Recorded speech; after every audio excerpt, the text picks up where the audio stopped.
Okay, day 3 of Otter 2022. Come with me and we're going to see what tech we can find. I'm going to go that way. Check this out. Now, Salsa don't take themselves too seriously as a brand, and they're pretty well known for their Larry paint jobs, and this is no exception. This is the Salsa Cassidy Carbon. The top model is a standard color. They have 165mm in the rear. You've got the split pivot design, so the suspension and the braking is isolated from each other, and you've got a big burly Fox 38 180 mils of travel up the front here, GX Eagle throughout. It is just a beautiful bike. And then what's really unusual is they've actually put a hole in the frame here so that you can fit a strap through the frame, and then there's a rubber protector to stop anything that you attach to that frame from taking the paint job off. Cassidy is a big girl. She is just screaming for attention. Look at it. I absolutely love this. Is my favorite bike in the show, I think. Beautiful. Now, we've seen all sorts of different bikes here at the Otter Classic, including some bikes with hidden shocks on them, but we haven't so far seen a bike with an integrated shock. Now, this is the Digit Datum. It's a brand new bike company essentially, and this is their 140mm travel bike using their analog suspension platform. Now, this one is a prototype. The rear end is carbon on this particular one, but production is going to be aluminium. They're going to be available in about 3 weeks' time, and I've got to say, it's got some really cool tech involved in here. Now, you see the hidden shock design on the Bold bikes, you see it on the Scott bikes, but it is just a regular shock absorber inside the frame. This is a bespoke shock designed specifically for this bike to handle rough mountain biking. It's an efficient suspension platform. You don't even need to use the lockout lever, but it's got one there if you should want to use that. The shock itself is also, if you're a competent mechanic, easy to work on at home. You can shim it yourself and you can fully service it. There's literally nothing to be afraid of on this. I really do love the approach, the fact it's got a shock built into the frame. Now, the designer of the bike is showing us this one here, which obviously is still a prototype. He's actually going to be bringing a production one to the UK, so I'm going to have a closer look at that. But you've got to love the fact it's just, look how clean that looks. The top tube blended straight into the shock. One of the major advantages of having something like this is you don't have a shock with a piggyback reservoir getting in the way of your water bottle, so you can fit 2 full-size bottles in the frame as well. What do you think of that? Okay, now I did see a pre-production one of these, but this is the production version of the carbon dropper post, so the Highline 11 from Crankbrothers. Now, the cool thing about this is it's got a carbon shaft, it's got a carbon head at the top there, and it's got titanium hardware on there. So yeah, it's a light post, but it's designed to be high performance as well. They're not just trying to cut weight out. Now, a lot of brands out there try and make carbon posts, carbon dropper posts with carbon heads like the DT one, purely for cross country, but this is available in travel from 60mm up to 170, and it's very much fit for purpose for everything out there. I think these are running about $399 US, but I mean, that's a hell of a bit of kit. And I need to get the weight on this, but that is seriously impressive. I'm still really keen though to find out how the carbon will work basically in wet conditions, but I was just chatting to Richie Slate and he said he's been using one of these for over a year and he's had no issues, so I think it buys quite well for itself. Now, next up is actually an old product from Crankbrothers. I had it in my back pocket here, I've just taken off the stand. One of their click pumps. Now, if you're in the market for a mini pump, these genuinely are one of the best ideas out there. Okay, so it's a tiny little hand pump. You can stuff this in your jersey pocket, nice and easy. You've got a magnetic coupler there, and you've got the handle, which you twist, and it gives you access to the hose, which is on the inside. The hose itself has a pressure gauge on it, which is just genius anyway, and it fits using a magnetic system. And the cool thing about this, which people might not realise, is you can leave that on the valve stem and it won't leak air, so it will be airtight. So it means you can get this onto the valve without having to faff around with the pump. Then you can click it on here and you've got a nice handle for inflating. Pull it off again, super easy to use. Genuinely a great little product that's way more powerful than you might think. Goes in that way. Got it the wrong way around, but there you go. At the last Eurobike, I was checking out the Siskiyou by Polygon Bikes, which was an unbelievably good value full suspension bike. But check this one out. This is a 24-inch kids version, 120mm travel front and rear. It's even got a dropper post. This is like a legit full suspension bike with all the adult features. It's not just a scaled down bike. This is a full-on mountain bike. I can't believe how good kids have got it these days. What do you reckon of that? So we're at the Scott tent here, and I really couldn't walk past this beautiful Scott Spark RC SL. So it's the RC, the race concept, brand new for this year, redesigned around 120 in the front and the rear. It's been tested by Nino Schurter. This is direct feedback from him wanting the longer travel, and they've completely re-engineered the whole model so that it's just as light and just as stiff as the previous 100 front and rear suspension system.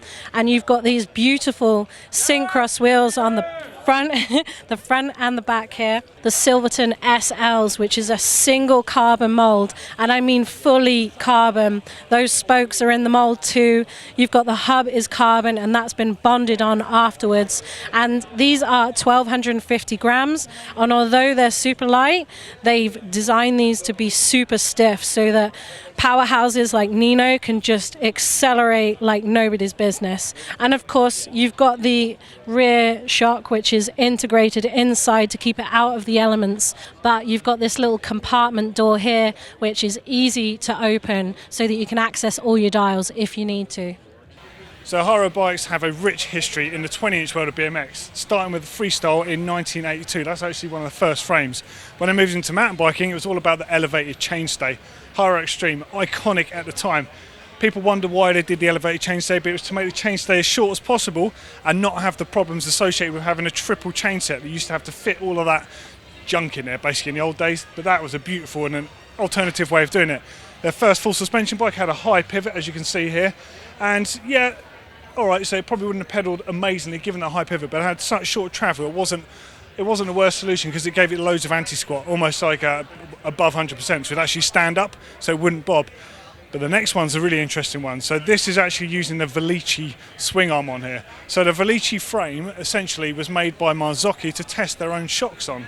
Although this one doesn't have one of those shocks on it, it was the first mass-produced downhill bike, and all the major teams used varieties or variations of this exact system. Very cool to see. And this one actually Tyrolanis, that was their old frame, so that's very cool. And then moving on to the Intense style 4-bar system. Now this was the next sort of mass-produced style frame that every team ran for very good reason. The 4-bar system, probably the best suspension design of all time, I'm going to say, because it's the most used and still to this day. Even short bar linkage bikes are technically 4 bars. Now the cool thing about this is Greg Minnaar won his first World Championships riding one of these. Not this model, this is cross country, he rode the downhill one. I think it was 2003, I'm going to say Lugano in Italy, I might be wrong. But it was on a Haro, which is really, really cool.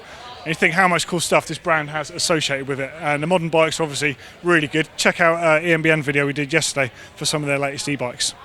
So this is Reserve Wheels' new Fillmore valves. So you've got the Presta here, which is what you're familiar with. And then Fillmore. Pow! Look at that air dump. That is just delightful. And if we turn this over as well, you can see how quick the air gets into the tyre from the valve. So this is great if you're filling up tubeless tyres. Now I know every time I see a rad bike I say it's probably the best bike I've seen at the show, but yeah, this is probably the best bike I've seen at the show. So this is a Forbidden Druid, so this is the shorter travel of the two options. Don't forget they've got the Dreadnought, obviously using the high pivot with the idler system on there. And this one, as you see, is decked out with Cane Creek shock and fork on there. It's got a helm. If you look on the fork, it says Helm Player Special. So it's a bit of a nod to the old Jump Player Special F1 cars from back in the day. I mean, the paint job on it is incredible. I can't even tell you how good this is in the flesh when you look at this. And it's painted by that Technar company we saw, I think it was yesterday when we saw the crazy Yeti paint job, but polar opposites in styles.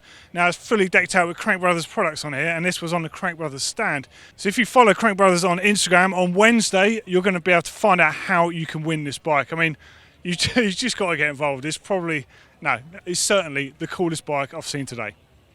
So I'm here at the Marin 10 and we've got a prototype trials bike here, which I'm sure Martin Ashton is going to love. But this is basically a prototype for Duncan Shaw. It's got this lovely custom paint job and it's been called the Inverness, as basically Marin like to name all of their models after a town in Marin County, and Duncan Shaw just happened to live in Inverness as well. So we've got some custom Continental tyres here, specially made for Duncan, and we've also rolling on 24-inch Santa Cruz Reserve wheels, which look super bling. So apparently this frame has been built around the inspired fork under Duncan's request, and he's had a lot of input into this, and Marin, they might bring it to production, but they're not sure. They want to know whether people are actually stoked on it or not. So are you stoked on a trials bike coming out? Let us know down in the comments below. Okay, so I'm just checking out the latest Kids Ride Shotgun, the Pro Edition. So this is a super light full setup to basically carry along your kid on your bike.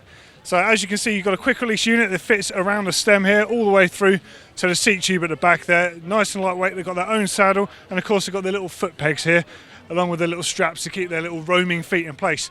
But the really cool edition is the Pro Handlebar Edition. So this retails for $70 on its own, and you can of course get it part of an entire kit.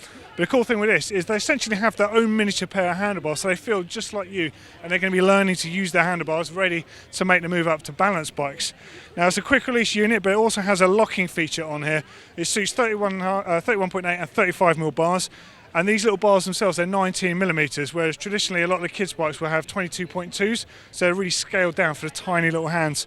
And they're even little miniature riser bars. How sick is that? That's the coolest little setup. I'll get one of these straight away. Now this is when I enter super fan mode. This is Nico Mullally's race bike. So we've been talking about his Frameworks project on several of the shows over on GMBNTech. Now this is the latest incarnation, which is, I guess you call it a mid pivot. So if you haven't seen his videos, we're going to put links to them underneath for you to check out. You must watch them.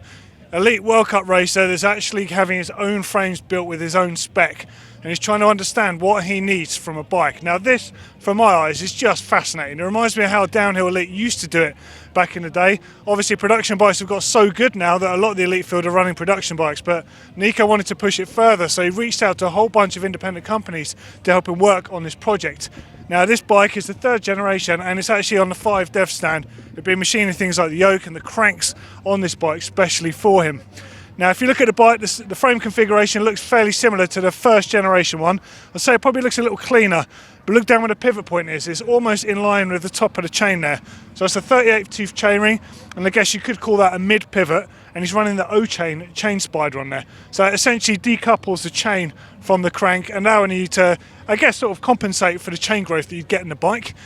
Now in the second video, when he was running the high pivot iteration of the bike, he did explain that the high pivot bike, no matter what he did, it was going to be faster through the rough stuff, but it wasn't suiting his riding style when he wanted to push into turns and things. That's where the low pivot came into place. And he actually said out of the 2 bikes, the low pivot was a better choice for him because he was comfortable and strong enough to ride the rough stuff.